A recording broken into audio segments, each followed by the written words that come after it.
Hello, আসসালামু আলাইকুম।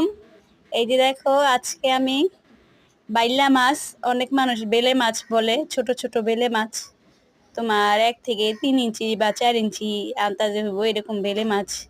এই যে দেখো পেঁয়াজ দিয়ে চড়চড়ি রান্না করছি, সাথে টমেটো দিছি, ধনেপাতা, পেঁয়াজ। দেখো তো আমার তরকারিটা কিরকম হয়েছে।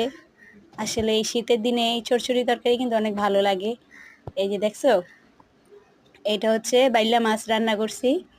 আজকে কে কি রাঁধছো কমেন্টসে জানাইবা। আমার ইউটিউব চ্যানেলটাকে তোমরা সাবস্ক্রাইব করবা। আর সাথে কচুরলতি কে কে চিনো, এই যে দেখো আজকে আমি কচুরলতি রান্না করছি চিংড়ি মাছ দিয়া, মানে চিংড়ি মাছ একদম ছোট ছোট গুঁড়া চিংড়ি দিয়া রান্না করছি। শুটকি দিয়েও খায় অনেক মানুষ, চিংড়ি মাছ দিয়েও খায়, বড় চিংড়ি দিয়ে অনেক ভালো লাগে, শুটকি দিয়েও ভালো লাগে।